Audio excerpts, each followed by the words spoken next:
Hello दोस्तों, हाँ जी नमस्कार दोस्तों। एलडीसी पीवाईक्यू सीरीज़ चल रही थी, टॉपिक हमारा चल रहा था अलजेब्रा। उसमें आज 6 वीडियो है वो हम पढ़ने वाले हैं। इससे पहले 5 वीडियो हमने पढ़ चुके हैं। उसमें काफ़ी सारे कॉन्सेप्ट मैंने सिखाए थे और कैसे विद इन सेकेंड्स जो है क्वेश्चन को सॉल्व करना वो भी हमने सीखा था। आज हम पढ़ने वाले हैं 6th क्लास, और 6th क्लास में हम पढ़ेंगे होमोजीनियस एक्सप्रेशन के बारे में कि होमोजीनियस एक्सप्रेशन होता क्या है। ठीक है, वो पहले देखते हैं। तो ऐसा एक्सप्रेशन होता है जिसमें प्रत्येक टर्म की डिग्री इक्वल होती है। एग्जाम्पल से अगर मैं समझाऊँ तो मैंने आपके सामने एक एक्सप्रेशन लिखा x की पावर 3 प्लस वाई की power 3 plus X square Y plus Y square x.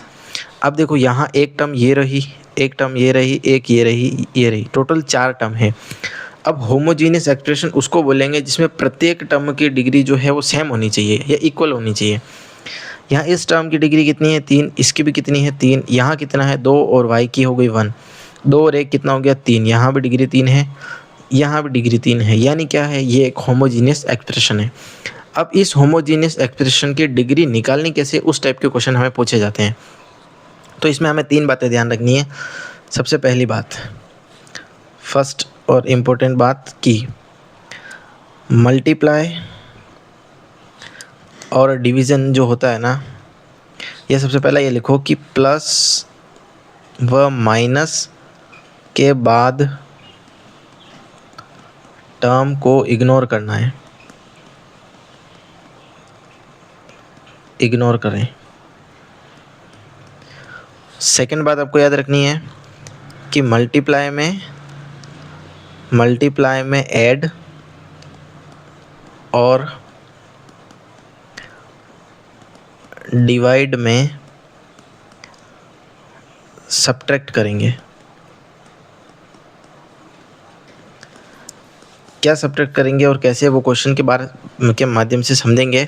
लेकिन एक बार ये 3 बात याद रखो, 2 बात ये हो गई। तीसरी बात हमेशा ध्यान रखना कि अगर होमोजीनियस एक्सप्रेशन है तो उसकी जितनी डिग्री होगी ना, तो आंसर भी उतनी ही डिग्री का होगा। तो ये ध्यान रखना कि एक्सप्रेशन और आंसर सेम डिग्री का होगा, आंसर सेम डिग्री के होंगे। अब मैं क्वेश्चन के साथ साथ मैं आपको समझाऊंगा इन तीनों बातों का मतलब, लेकिन ये तीनों बातें आपको पता होनी चाहिए कि इम्पोर्टेंट है ये तीनों बातें। इससे काफ़ी सारे क्वेश्चन आसानी से सॉल्व हो जाएंगे और सेकंड्स में सॉल्व हो जाएंगे। चलिए क्वेश्चन से मैं समझाता हूँ आपको। पहला क्वेश्चन दे रखा है, किस टाइप के क्वेश्चन पूछे जाएंगे ये बात ध्यान रखना कि हमें एक एक्सप्रेशन दे रखा होगा, उसकी हमें पूछेंगे डिग्री क्या है। अब देखो ये बहुत बड़ा एक्सप्रेशन है, अब इसको पूरा सॉल्व करने तो नहीं बैठेंगे ना। तो ये जो मैंने पीछे 3 बातें बताई है ना, इससे आप थोड़ा जो है समझ पाओगे कैसे। जैसे ये दे रखे आपके सामने एक एक्सप्रेशन, अब इसकी डिग्री निकालनी है।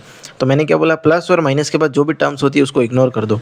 तो देखो ये यहाँ पे माइनस है, तो इसके बाद वाली करो, ये फर्स्ट वाली टर्म इग्नोर करो, आपके ऊपर डिपेंड करता है। तो मैंने ये वाली टर्म इग्नोर कर दी, तो बचा क्या, सिर्फ पी क्यू और आर। अब पी क्यू और आर तीनों मल्टीप्लाई में हैं, और मैंने आपको बताया था ये सेकंड बात देखो कि मल्टीप्लाई में क्या करना होता है, ऐड। यानी मल्टीप्लाई में अगर डिग्री दे रखी है तो उनको ऐड करना होता है। तो इसकी डिग्री 1, इसकी 1 और 1, तो टोटल मिला के कितना हो गया 1 + 1 + 1 यानी 3। तो टोटल इसकी डिग्री कितनी हो गई, 3 हो गई। यानी इसका राइट आंसर क्या हो गया, ऑप्शन नंबर सी। अब ये डिग्री वाले क्वेश्चन जो है आप इस तरीके से और इस कॉन्सेप्ट से आसानी से सॉल्व कर सकते हो। सेकंड क्वेश्चन चलते हैं। सेकंड क्वेश्चन में ये पूछा है कि एक्सप्रेशन है उसकी हमें डिग्री निकालनी है। कितना बड़ा एक्सप्रेशन है, इसको पूरा सॉल्व नहीं करना है। पहली बात, प्लस माइनस के बाद जो भी है उसको इग्नोर कर दो। प्लस है, इसके बाद ये, इससे हमें कोई मतलब नहीं है। ये प्लस, इसके बाद हमें कोई मतलब नहीं है। ये माइनस, इस सी का कोई मतलब नहीं है। अब यहाँ क्या बचा, ये देखो 1 की पावर 4 ब्रैकेट में b अपॉन 1 की पावर 1 का स्क्वायर ब्रैकेट में b। यहाँ b की पावर कितनी है 1, यहाँ भी कितनी है 1। और मैंने बोला है मल्टीप्लाई में होगी तो पावर क्या हो जाएगी, ऐड हो जाएगी। यानी टोटल यहाँ कितनी पावर आएगी, 5 आएगी। यहाँ कितनी आएगी, 3 आएगी। और अब डिवाइड में है ये दोनों, देखो ऊपर अपॉन में दे रखा है यानी डिवाइड में, और डिवाइड में पावर होती है तो माइनस हो जाती है। तो 5 में से 3 माइनस होगा तो डिग्री कितनी आएंगी, 2, यानी 2 डिग्री वाला आंसर हो जाएगा। यानी ऑप्शन बी जो है इसका राइट आंसर हो जाएगा। थर्ड क्वेश्चन की तरफ चलते हैं। वापस यही इसी टाइप के क्वेश्चन करेंगे कि एक्सप्रेशन जो है उसकी डिग्री क्या होगी। ये माइनस देखा, माइनस के बाद वाला पूरा कैंसिल, ये प्लस देखा, ये जेड स्क्वायर से मतलब नहीं है, ये प्लस वाई स्क्वायर मतलब नहीं है, बचा क्या एक्स स्क्वायर की पावर 3 यानी एक्स स्क्वायर की पावर 3 मल्टीप्लाई में है यानी हम जोड़ देंगे तो ये कितना हो जाएगा 5 यानी कि टोटल इसकी डिग्री कितनी आ गई 5 आ गई। टोटल डिग्री कितनी आ गई 5। इसका राइट आंसर क्या हो जाएगा option number B right answer हो जाएगा। नेक्स्ट क्वेश्चन हम देखते हैं सेम है। अच्छा ये क्वेश्चन उस पर डिपेंडेंट है क्या, देखो मैंने फर्स्ट में आपको एक चीज़ बताई थी कि एक्सप्रेशन और आंसर सेम डिग्री का होता है, तो इसका क्या मतलब है या इस लाइन का यूज़ कैसे करना है क्वेश्चन में वो बताता हूँ। अब ये आपको एक एक्सप्रेशन दे रखा है, इसको सॉल्व करके अपने को आंसर कौन सा होगा वो निकालना है। अब इसमें दिमाग नहीं लग रहा होगा कौन सा फॉर्मूला लगाए, या लगा भी दोगे तो बहुत लंबा चौड़ा हो जाएगा। तो हमें क्या करना है कि हमेशा ध्यान रखना कि इसका आंसर वही होगा जिस आंसर की डिग्री सेम होगी, यानी पहले इसकी डिग्री निकालो। तो इसकी डिग्री निकालना मैंने अभी सिखाया आपको कि ये माइनस देखा, माइनस के बाद वाले सब काट दो, ये प्लस काट दो, ये भी काट दो। अब a की पावर 4 बचा यानी कि इसकी डिग्री कितनी आ गई, डिग्री इसकी आ गई 4। अब आंसर भी वही सही होगा जिसकी डिग्री 4 होगी। ठीक है, देखो यहाँ पे डिग्री कितनी होगी 1 1 1 3, ये हो नहीं सकता, ये सिर्फ 2 है कांस्टेंट, इसकी डिग्री 0 होगी। देखो ये प्लस के बाद ये कट गया, ये भी कट गया, और ये देखो 1 2 3 4 5, यहाँ डिग्री कितनी है 5 है, ये भी आंसर नहीं होगा। तो बचा क्या, एक ही ऑप्शन बचा ना, ऑप्शन नंबर ए। चेक करने की ज़रूरत नहीं है, फिर भी अगर आप चेक करना चाहें तो कर सकते हैं कि प्लस के बाद ये कैंसिल, ये भी कैंसिल, तो बचा कितना 1 2 3 और 4, टोटल डिग्री कितनी हो गई 4 हो गई, यानी ऑप्शन ए जो है अपना राइट आंसर हो जाएगा। ऐसे सॉल्व करना है, पूरा क्वेश्चन सॉल्व नहीं करना, आप सिर्फ डिग्री देख लो कि क्वेश्चन की डिग्री 4 है यानी आंसर की भी डिग्री 4 होगी, वही आंसर होगा। ठीक है, चलते हैं नेक्स्ट क्वेश्चन की तरफ। सेम क्वेश्चन देखो आपके सामने है, जैसा 5वां नंबर का था वैसा 6। अब ये क्वेश्चन दे रखा है, इसको सॉल्व करके आंसर निकालना है। कैसे निकालेंगे, या तो फॉर्मूला लगाओ, टाइम वेस्ट करो, या फिर मेरा तरीका लगाओ कि डिग्री, ये माइनस देखा, माइनस के बाद सारे काट दो, ये प्लस देखा काट दिया, प्लस देखा काट दिया, बचा क्या बी और सी की पावर कितनी है 3 है। एक मिनट, बी और सी की पावर कितनी है, बी और सी की पावर 3, यानी कि टोटल कितना आना चाहिए, टोटल आना चाहिए 1 2, यानी कि 3 4 5, 5 डिग्री वाला आंसर होगा। ये 3 डिग्री वाला ये नहीं होगा, ये कटेगा, ये कटेगा, ये कटेगा, 3 डिग्री वाला ये और नहीं होगा, ये भी कट जाएगा, ये भी कट जाएगा, ये भी कट जाएगा, ये कितना होगा 3 डिग्री वाला, ये भी नहीं होगा, एक ये भी कटा, ये भी कटा, ये भी कटा, तो 1 2 3 4 5 और 6, 6 डिग्री वाला आंसर है। यानी कि अपन ने यहाँ कहीं गड़बड़ की है, गड़बड़ यहाँ की है कि यहाँ होगा मल्टीप्लाई। देखो डिग्री कहीं ना कहीं 6 कहाँ हो रहा है, 3 और 2, बी सी, देखो यहाँ पे b की पावर 1, c की पावर 1 और 3, यानी कि ये टोटल 6 हो जाएगा ना, 1 2 3 4 5 6, तो ऑप्शन ए जो है इसका राइट आंसर हो जाएगा। 5th क्वेश्चन भी ऐसे ही था और 6th क्वेश्चन भी ऐसा है। इसमें डिग्री कितनी बनी थी इसकी 1 2 3 4 पावर 4। ठीक है, जैसा 5th क्वेश्चन था डिग्री देख के अपने आंसर निकाला, वैसे ही 6th क्वेश्चन था कि पहले क्वेश्चन की डिग्री निकाली, उसके बाद आंसर की डिग्री निकाली, दोनों जो मैच हो गई वही आंसर हो जाएगा। 7th नंबर क्वेश्चन देखो, 7th नंबर क्वेश्चन ये करना है आपको होमवर्क में और कमेंट में इसका आंसर बताना। सेम कॉन्सेप्ट लगाना है कि ये माइनस है, इसके बाद सब कट गए, यानी डिग्री कितनी हो गई 3, यानी कि 3 डिग्री वाला जो है आंसर होगा।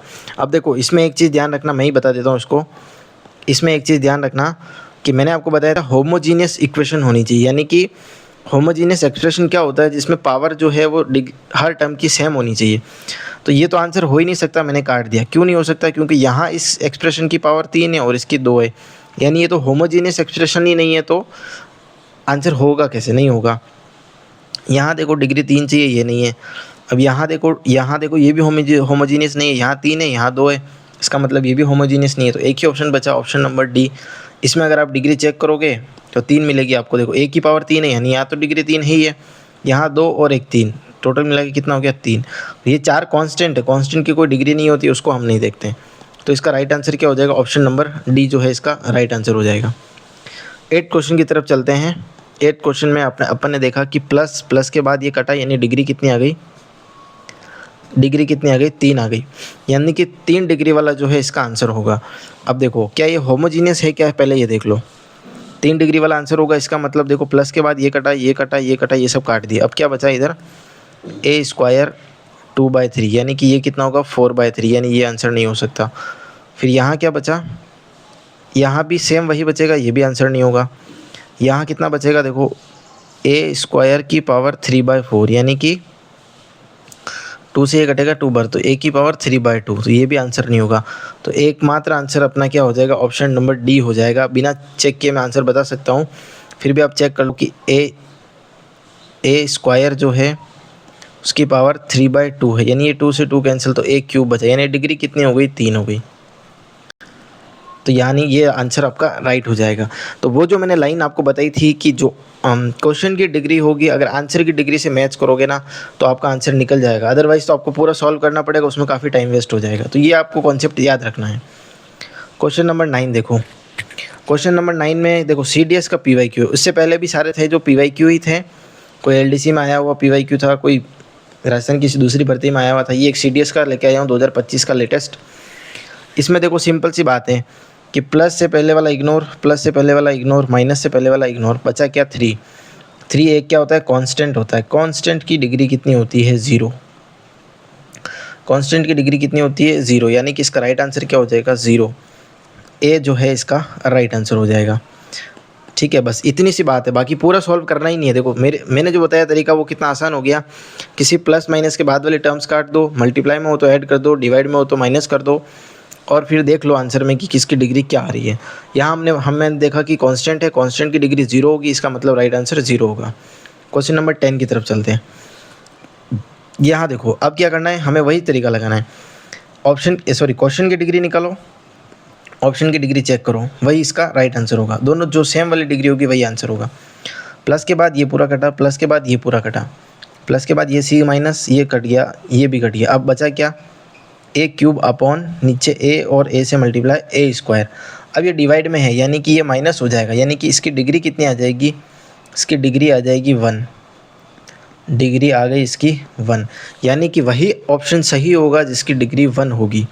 कांस्टेंट है, कांस्टेंट की 0 होती है। इन दोनों को काटने के बाद देखो 1 और 1 2, यहाँ डिग्री 2 है, ये हट जाएगा।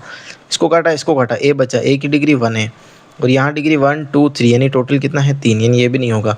तो इसका राइट आंसर क्या हो जाएगा, इसका राइट आंसर हो जाएगा ऑप्शन नंबर बी जो है इसका राइट आंसर हो जाएगा, क्योंकि इसकी डिग्री क्या है, 1 है, और क्वेश्चन की डिग्री भी 1 है।